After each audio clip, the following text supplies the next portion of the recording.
तो गांधी जी की नेतृत्व में एक आंदोलन असहयोग आंदोलन हो चुका था, उसमें असहयोग किया गया था। गांधी जी अब क्या कर रहे थे, जैसे ही 26 जनवरी 1930 को स्वतंत्रता दिवस मनाया गया, इसके बाद गांधी जी ने ये किया कि फरवरी में 1930 को लगभग 11 मांगे अंग्रेजों के सामने रखी। तो 11 मांगे कहा कि साहब ये लिस्ट है हमारी, आप इन लिस्ट पर ध्यान दीजिए और उन्हें स्वीकार कीजिए। लेकिन जिस अदब से इन्होंने अपनी मांगे मांगी थी, उसी अदब से अंग्रेजों ने इन्हें मना कर दिया कि हम आपकी माने नहीं मानेंगे, जो करना हो ताऊ कर लो, कोई बात नहीं। गांधी जी थे, उन्होंने कहा कि कोई बात नहीं, हम एक आंदोलन करेंगे और उस आंदोलन में हम चुनेंगे नमक। नमक, देखिए नमक क्यों चुना गया, कौन थोड़ा बताना चाहेगा कि नमक क्यों? पढ़ा हो तो बता सकते हैं, नहीं पढ़ा हो तो फिर मैं ही बताऊं। पता है आप लोगों को? देखिए नमक यात्रा या नमक मार्च, नमक आंदोलन इसलिए था क्योंकि आपने देखा होगा कि हर घर में तो नमक यूज होता है किसी का घर जहां नमक ना यूज होता है ना, सब में सब लोग सब्जी बनाते हैं। देखिए जो नमक था उस समय, भारतीयों को नमक बनाने का अधिकार नहीं था। नमक बनाने का अधिकार ना होने के साथ साथ ये नमक हमें बहुत महंगा मिलता था, और महंगा मिलने के बाद भी उसमें कई तरह के टैक्स लगाए जाते थे। और इस टैक्स के चक्कर में क्या होता है, हमारे जो घर का बजट होता है, खर्च का बजट होता है, यदि हमारी इनकम 100 रुपए है पर डे की, तो नमक में ही यदि 5 रुपए खर्च हो जाए पर डे का, तो थोड़ा थोड़ा करके आप लॉस समझ में आएंगे। आपको 5 रुपए की जगह यदि 1 रुपए का नमक मिल रहा होता तो आप 4 रुपए बचा लेते और 4 रुपए कहीं और खर्च हो गए होते। लेकिन इस पर टैक्स इतने थे, इस पर हमें बनाने का अधिकार नहीं था। और साथ साथ क्या होता था कि जैसे नमक बनाने के बाद बच जाता था, तो हमारे यहाँ देखा होगा कि यदि कहीं शादी वादी होती है तो बच जाता है तो पड़ोसियों में बांट दिया जाता है कि ले खा लो। हमारे यहाँ होता है ऐसा नियम है, गाँव में शादी वादी समारोह। अब लेकिन ये बचा हुआ नमक क्या करते थे, आम इंसान को नहीं देते थे, नष्ट करवा देते थे, फेंकवा देते थे। लेकिन फेंका हुआ नमक आप उठा नहीं सकते, उस पर भी शर्तें। तो गांधी जी को जब यह बात पता थी कि आम इंसान से जुड़ा हुआ एक आधारभूत तत्व क्या है, नमक, और नमक को डालने वाला, नमक का सबसे ज्यादा यूज करने वाला हमारी भारतीय महिलाएं हैं। गांधी जी को एक चीज समझ में आ चुकी थी कि यदि हम भारतीय महिलाओं को यदि शामिल कर ले किसी तरह, क्योंकि भारतीय महिलाएं अभी तक आंदोलन में उतना भाग नहीं ले पा रही थी। तो जब देखिए हमारे भारत में आधी पॉपुलेशन से थोड़ा सा कम महिलाओं की संख्या है और थोड़ा सा ज्यादा पुरुषों की संख्या है। यदि पुरुष पुरुष ही आंदोलन करेंगे तो संख्या मान के चलिए 50 करोड़ आएगी।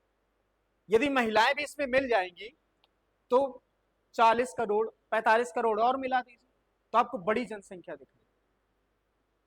इसलिए गांधी जी समझ गए थे कि यदि हमें आंदोलन को बड़ा बनाना है तो हमें एक ऐसा एलिमेंट उठाना होगा जो महिलाओं से जुड़ा हो, महिलाएं जिसे हैंडल करती हो, महिलाएं जिससे इमोशनली कनेक्ट। तो गांधी जी ने कहा कि भैया हम नमक चुनेंगे और नमक बनाने का सबसे पहले कानून तोड़ेंगे, और इस कानून के तोड़ने के साथ ही हमारा सविनय अवज्ञा आंदोलन प्रारंभ हो जाए। तो देखिए गांधी जी ने मांगे रखी, मना कर दी। इसके बाद गांधी जी ने कहा कि चलिए एक नमक आंदोलन शुरू करते हैं, और जिसकी डेट प्रारंभ में रखी गई 6 की नहीं 12 मार्च 12 मार्च को उन्होंने लगभग अपने 78 अनुयायी, मतलब 78 जो उसके साथी गण थे, उनके साथ इन्होंने जो साबरमती आश्रम था उससे चलना प्रारंभ कर, और लगभग वो 24 दिन तक चले। कितने दिन तक चले? 24 दिनों तक। 24 दिनों तक वो चले, लगभग 240 किलोमीटर तक। और 240 किलोमीटर की दूरी तय करने के बाद गुजरात का एक जिला है नौसारी। क्या नाम है? नौसारी। और नौसारी में वो पहुंच गए 5 अप्रैल को। 5 अप्रैल को पहुंचने के बाद उन्होंने अगली सुबह उठे, चूंकि वो समुद्र का किनारा था, अगली सुबह उठे और जो वहां पर समुद्र के किनारे नमक पड़ा हुआ था उसे उठाया। पहली बार उसे छुआ, क्योंकि छूने की भी मनाही थी भारतीयों को। तो नमक छूकर ही उन्होंने जो अंग्रेजों का कानून था वो तोड़ दिया। तो 6 अप्रैल को मॉर्निंग में इन्होंने समुद्र के किनारे नमक उठाकर इस नमक कानून को तोड़ा, इसलिए इसे नमक कानून कहते हैं। चूंकि दांडी यात्रा इसलिए कहते हैं कि जो नौसारी जनपद था जहां पर कानून तोड़ा था वह स्थान था दांडी। ठीक है, तो इसमें आपको याद रखना है ये कि कब शुरू हुआ, कब उन्होंने कब कब पहुंचे और किस तारीख को कानून तोड़ा। बिहार के पीसीएस में ऐसे क्वेश्चन आए, पूछा था कि नमक यात्रा कितने दिन की यात्रा थी, तो 24 दिन की।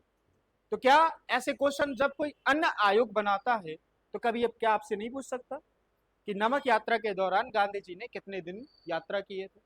तो 24 दिन, सिंपल सा आंसर। तो चलिए इसको लिखिए, थोड़ा स्पीड से लिखा करिए, और थोड़ा स्पीड से बोलूंगा, बीच में छूटे तो बताइए। चलिए इसमें लिखिए, फरवरी 1930 को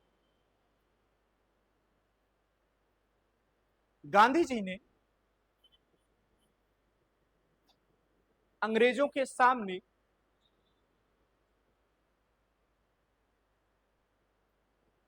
11 मांगे रखी। अंग्रेजों के सामने 11 मांगे रखी, लेकिन अंग्रेजों ने स्वीकार करने से मना कर दिया।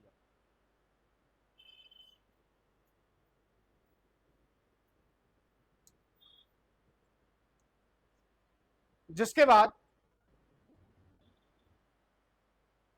इन्होंने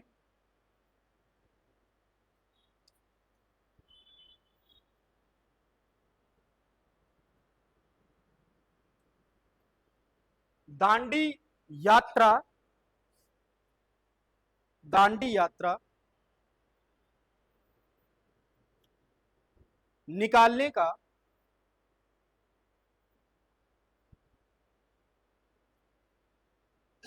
आयोजन किया।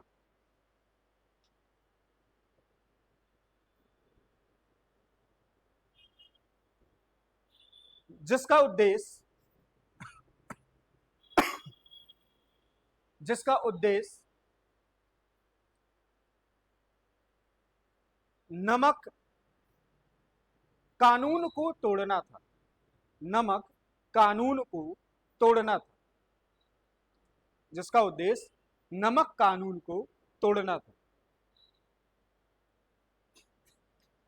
मतलब जैसे अधिकार नहीं थे हमारे पास कुछ भी ना टच करने के ना बनाने के, वो सारे अधिकार अब हम इस बार तोड़ देंगे। अगली लाइन से लिखिए, गांधी जी ने साबरमती आश्रम से गांधी जी ने साबरमती आश्रम से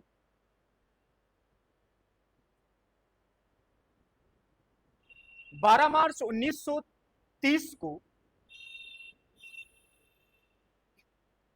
12 मार्च 1930 को अपने 78 सहयोगियों के साथ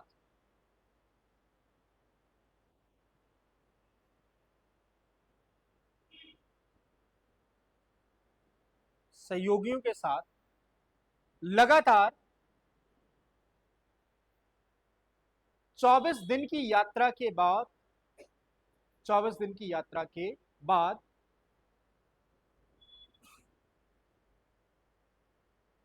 240 किलोमीटर दूर 240 किलोमीटर दूर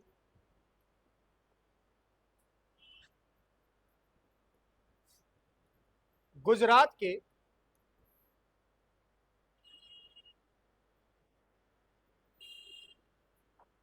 नौसारी जिले के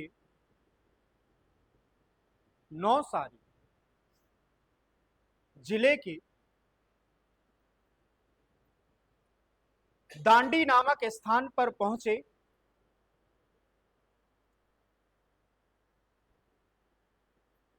ब्रैकेट में लिख लीजिएगा 5 अप्रैल, 5 अप्रैल को पहुंच गए।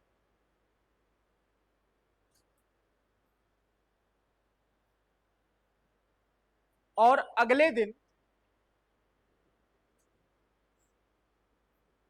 ब्रैकेट में 6 अप्रैल, और अगले दिन ब्रैकेट में 6 अप्रैल को तट के किनारे जाकर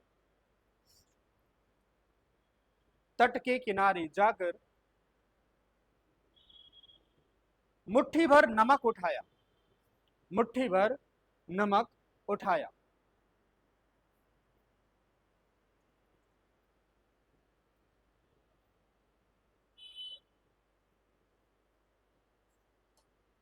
इस तरह गांधी जी ने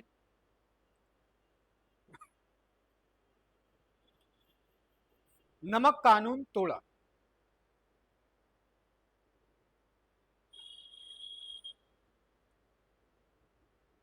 और इसी तारीख से सविनय अवज्ञा आंदोलन प्रारंभ हो गया।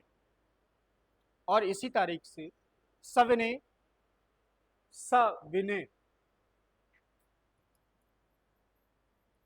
अवज्ञा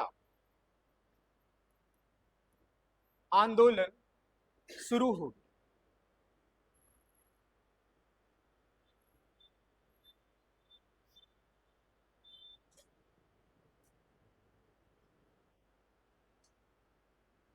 हेडिंग डालिए सविनय अवज्ञा आंदोलन।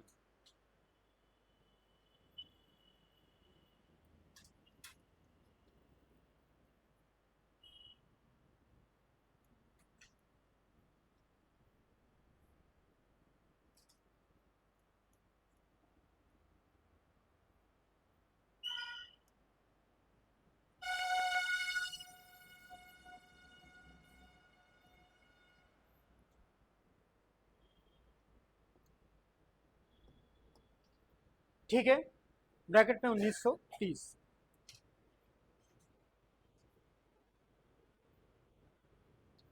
उससे क्या बात।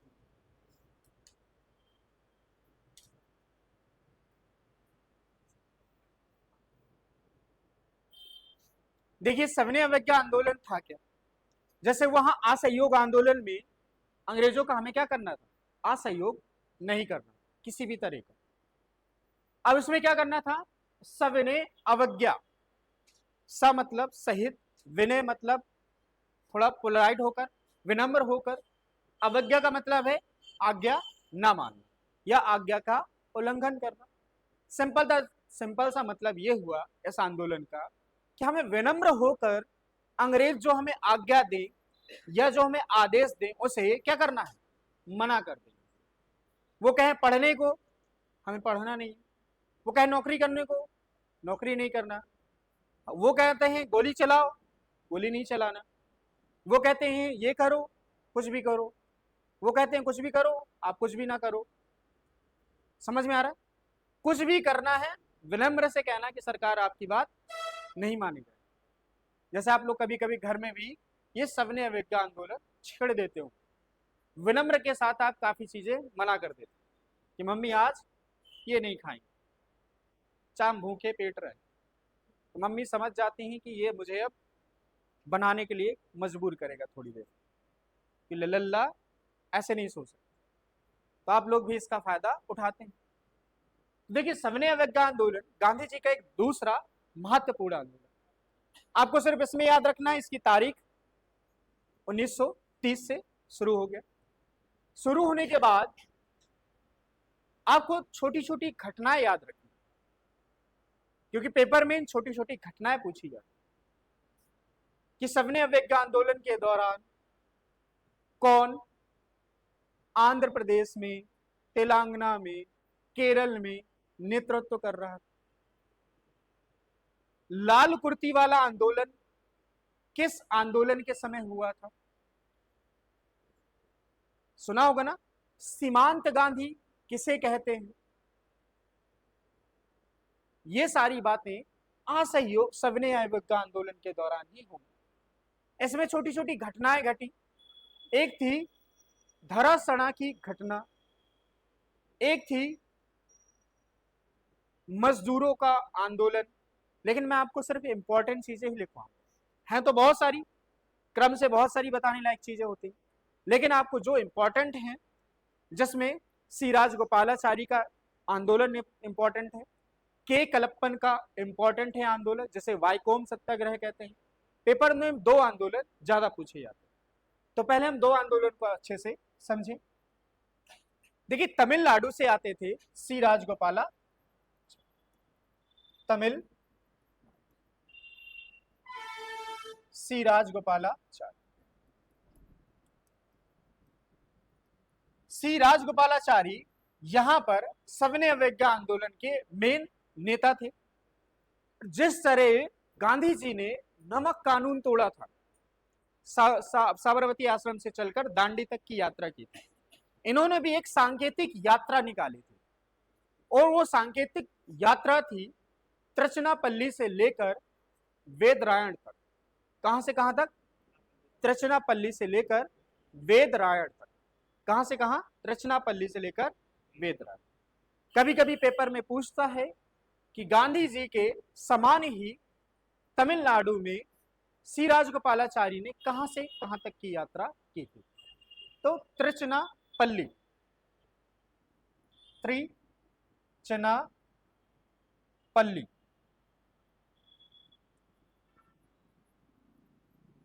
से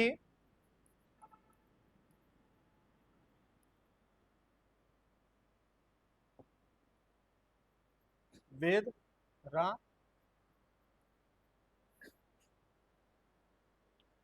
ठीक है, एक ये याद रखना है, केरल में एक महोदय थे जिसका नाम था के कलप्पन।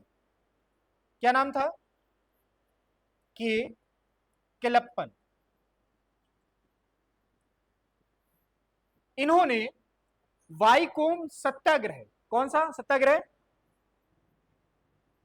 वाईकोम सत्याग्रह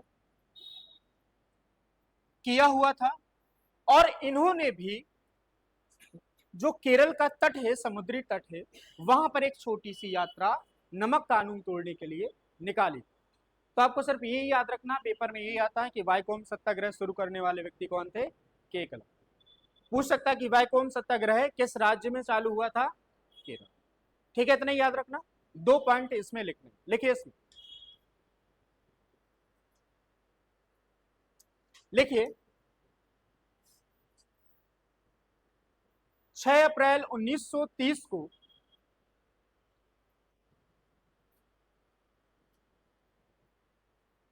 यह आंदोलन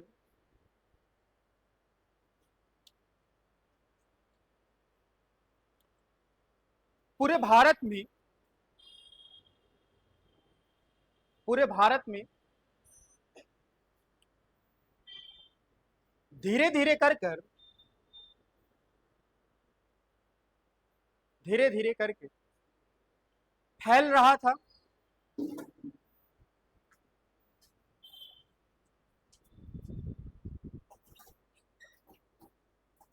जिसमें निम्नलिखित महत्वपूर्ण घटनाएं घटी, जिसमें निम्नलिखित महत्वपूर्ण घटनाएं घटी।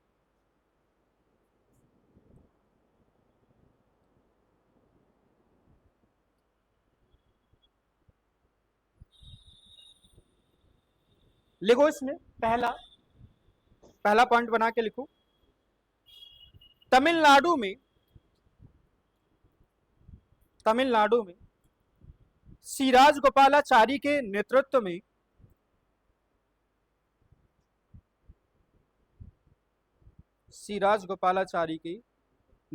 में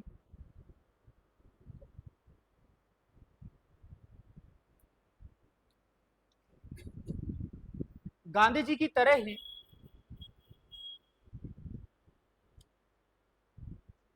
इन्होंने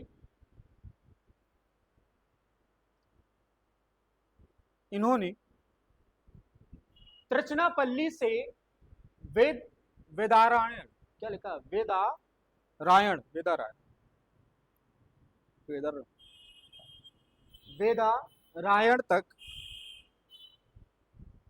वेदारायण तक यात्रा करके नमक कानून तोड़ा और वहां पर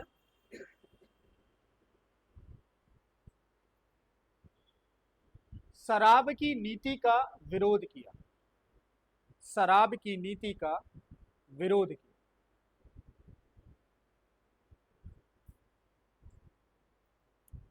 दूसरा पॉइंट लिखिए, केरल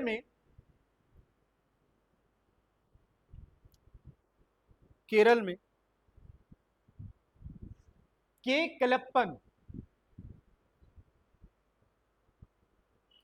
किलप्पन ने वाईकोम सत्याग्रह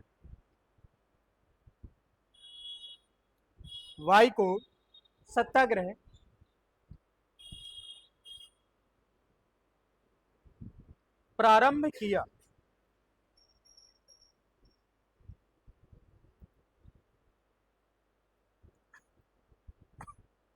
जो एक प्रकार का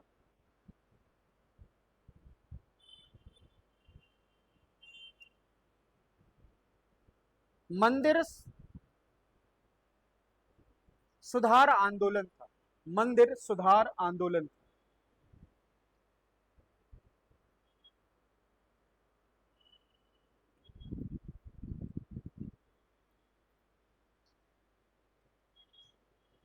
ठीक है, चूंकि देखिए इस वाईकोम सत्याग्रह, कभी कभी सिंपल लाइन में आपको पता होना चाहिए कि दलितों को पहले के लोग मंदिर में जाने की आज्ञा नहीं रहती।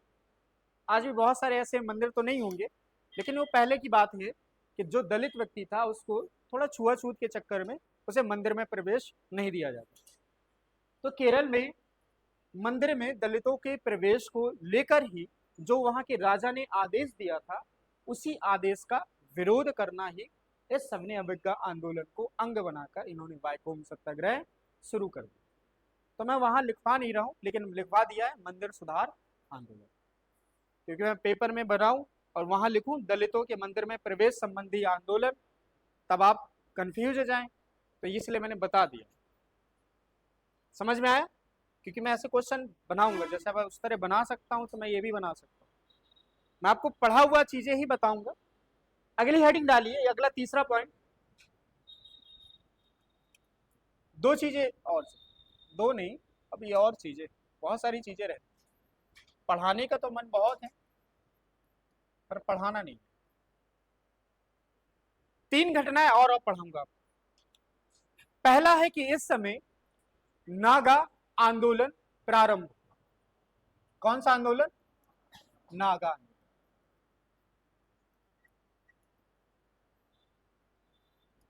मैं एक बार नागा आंदोलन आपको लिखवा चुका हूं, आपको ध्यान हो शायद थोड़ा बहुत,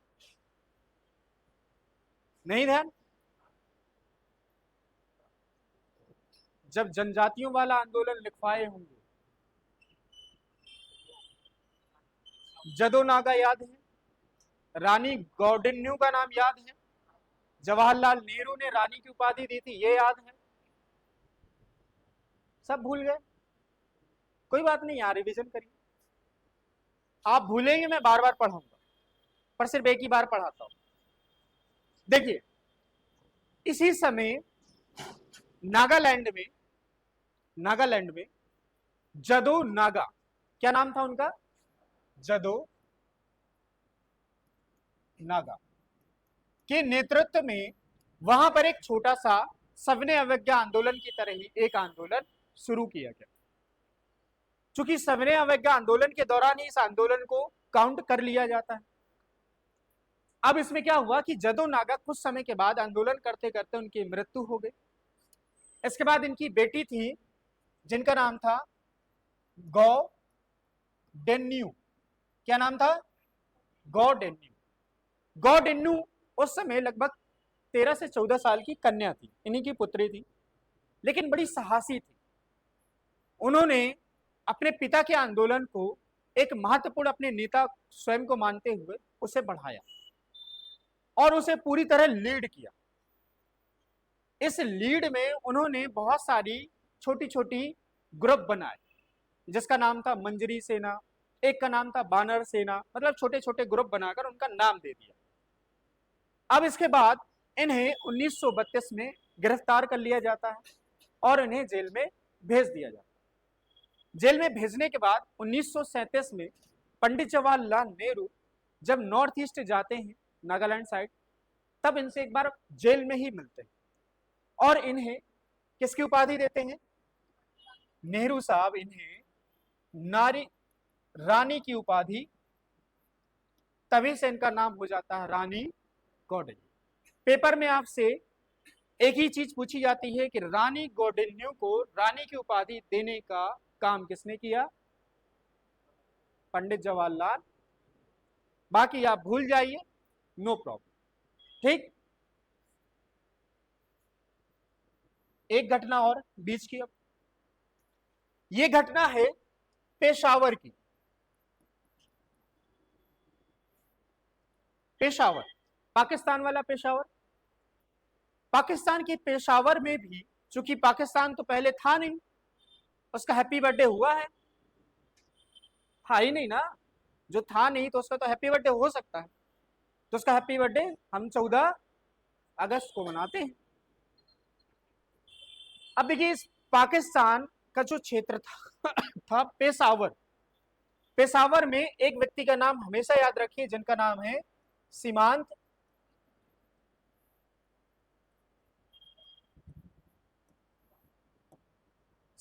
गांधी। इनका एक और भी नाम, क्या नाम है, अब्दुल गफ्फार खान। क्या नाम है, अब्दुल गफ्फार।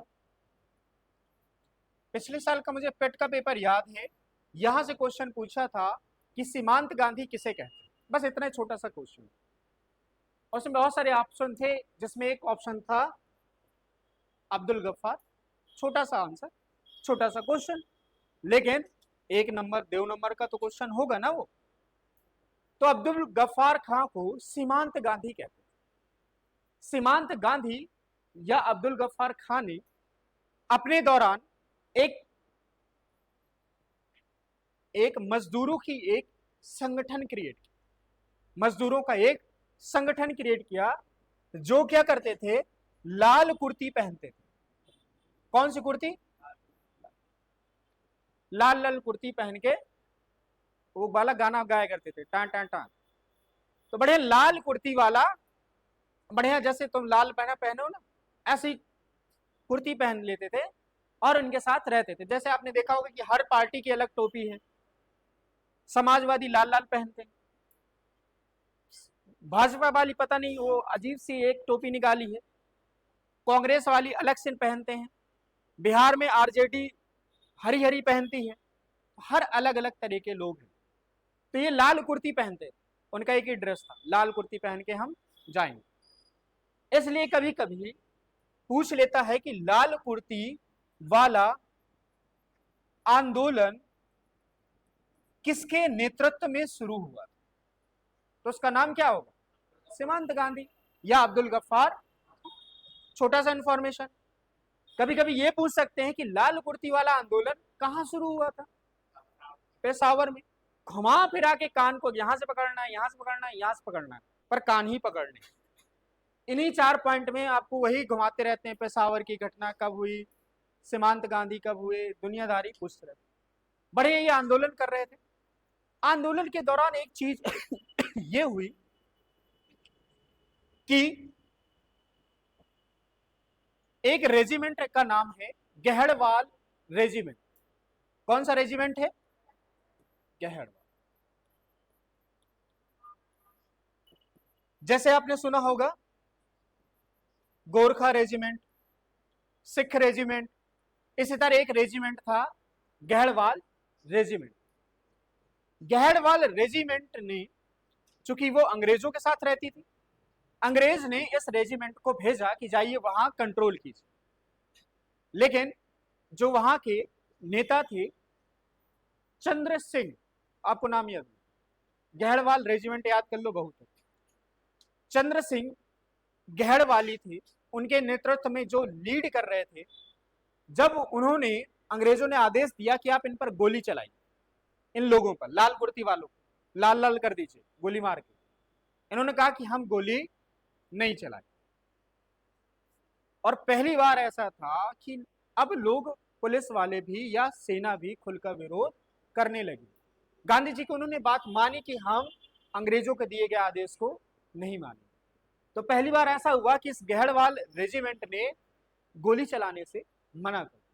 तो कभी कभी क्वेश्चन ये घुमा के पूछ लेगा कि गहड़वाल रेजिमेंट ने किस आंदोलन के दौरान कुछ आंदोलनकारियों को गोली चलाने से मना कर दिया? उसका नाम था सबने अवज्ञा आंदोलन या पेशावर की घटना, ऐसा कुछ भी आंसर आ सकता है।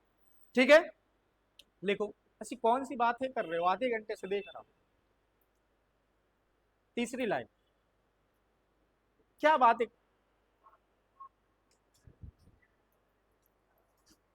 अब यहां जगह नहीं बची, नहीं तो 500 भी लिखवा देता हूं। लिखो, नागालैंड में नागा जनजाति के लोगों ने, नागालैंड में नागा जनजाति के लोगों ने जदो नागा के नेतृत्व में,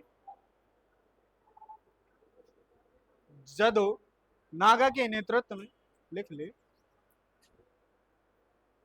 नेतृत्व में आंदोलन प्रारंभ किया।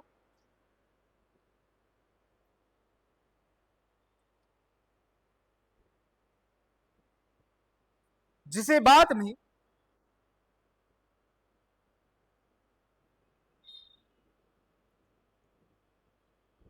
बाद में गॉर्डन्यू ने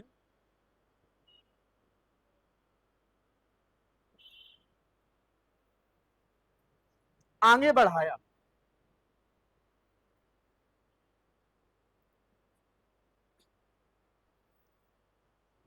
और पंडित जवाहरलाल नेहरू ने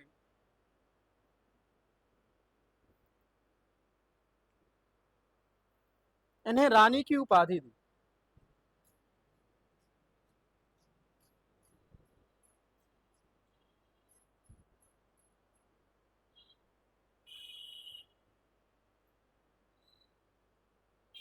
अगला पॉइंट लिखिए, पाकिस्तान के पेशावर में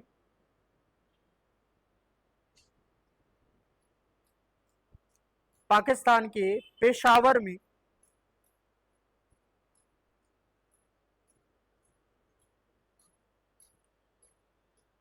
अब्दुल गफ्फार खां, पाकिस्तान के पेशावर में अब्दुल गफ्फार खां, जिन्हें सीमांत गांधी कहते थे,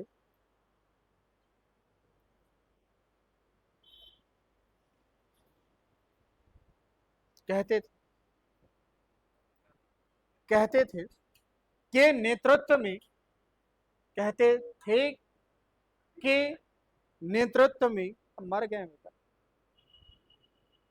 वो थे हो गए, के नेतृत्व में लाल कुर्ती वाला आंदोलन, लाल कुर्ती वाला आंदोलन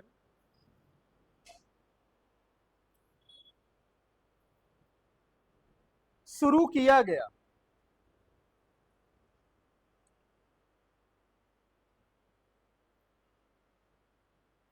जिसमें गहड़वाल रेजिमेंट ने गहड़वाल रेजिमेंट ने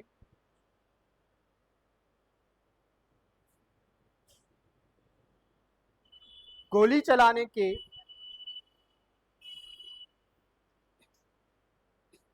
चलाने के आदेश का उल्लंघन किया।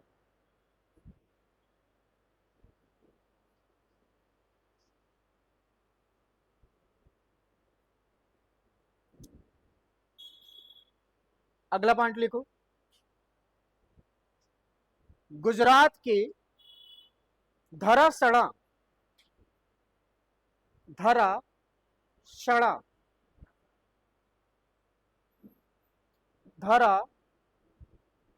छोटा धा बड़ा रा छोटा सा आड़ा वाला बड़ा वाला अड़ा, धरासड़ा में सरोजनी नायडू के नेतृत्व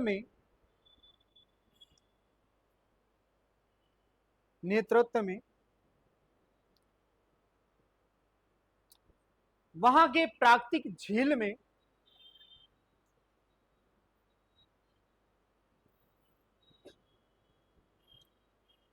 नमक कानून तोड़ा गया।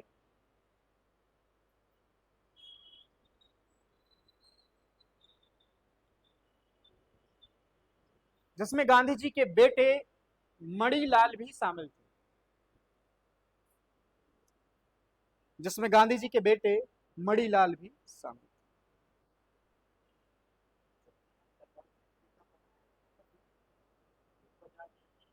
ये वजह।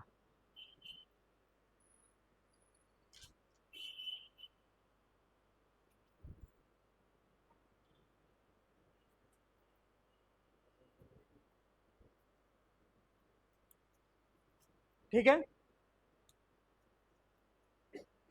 अगली हेडिंग डालिए। गांधी इरविन समझौता। क्या हुआ, कॉपी बंद कर रहे हो क्या? गांधी इरविन समझौता ब्रैकेट में 5 मार्च 1931। गांधी इरविन समझौता।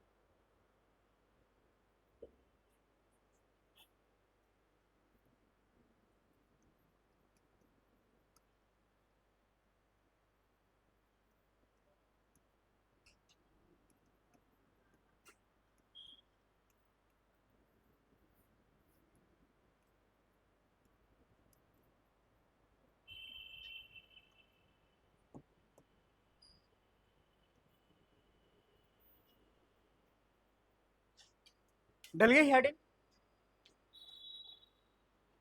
क्या हुआ? पंखा नहीं चला यार, मैं थक गया हूं, मैं बैठ के पढ़ा हूं थोड़ी देर। ठीक है, देखिए गांधी इरविन समझौता क्या है। इरविन कौन थे इस समय? भारत के वायसराय। तो सारी की सारी बात किससे होगी? वायसराय से होगी। और गांधी जी सविनय अवज्ञा आंदोलन के नेता थे, तो नेता नेता मिलकर ही बात करेंगे। देखिए यह आंदोलन अच्छे खासा तो शुरू हो गया आप आराम से 1930 को, लगभग 1 साल तक चला। डेट देखिए, लगभग 1 साल। अब क्या हुआ कि अब उन्हें समझ में आया कि गांधी जी एक बड़ा आंदोलन खींच लेगा, 1 साल तक घसीट लेगा। अब इसे कैसे शांत कर लिया जाए?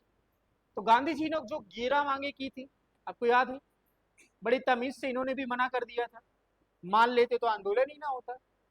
तब कहा यार ले आओ 11 मांगे अपनी। तो गांधी जी थोड़ा स्मार्ट थे, कहा कि ठीक है आते हैं, 11 के साथ 2-4 मांगे और लपेट ली। जब प्रार्थना पत्र लिख रहे हैं तो 2-4 दिन की और छुट्टी मांग ली। अब गांधी जी जब इरविन के साथ बैठे तो 2 ही 3 पॉइंट याद रखने आप कि गांधी जी से इरविन ने कहा कि आप सविनय अवज्ञा आंदोलन रद्द कीजिए। पहला पॉइंट क्या याद रखना है आपको? आंदोलन को क्या करना है आपको? समाप्त करना है, रद्द करना है। ठीक है, गांधी जी को क्या मिलेगा? गांधी जी को कहा कि आपने जो हमसे मांगे मांगी थी थोड़ी बहुत, कि जैसे नमक कानून बनाने के अधिकार आपके पास नहीं थे, आप नमक बनाइए, भर भर के बनाइए, जितना मन चले उतना बनाइए, आपका है समुद्र तक, जितना चाहे उतना दिन भर बनाते रहो। मतलब छोटी छोटी मांगे उनकी मांग ली।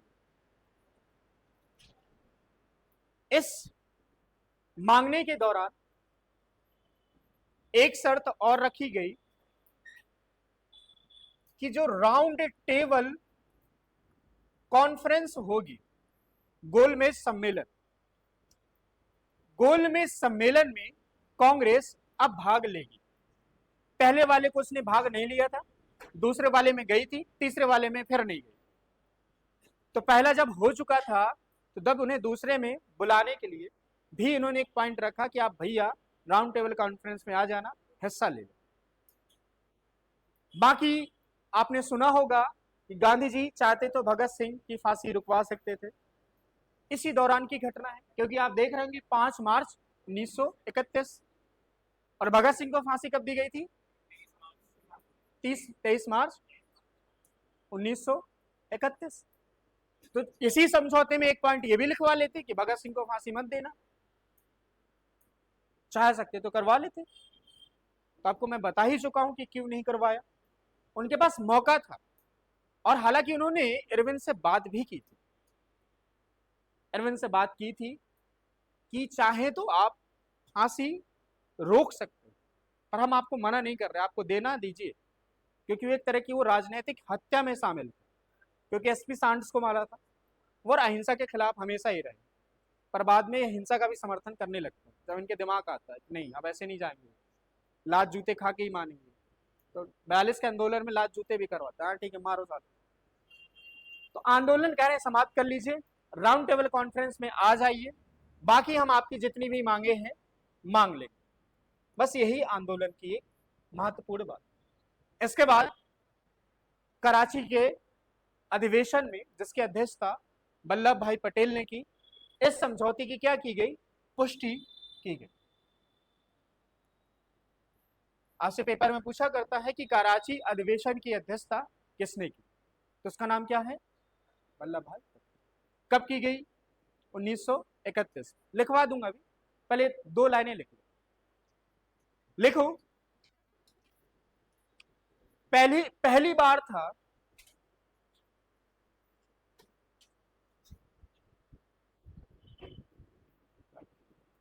पहली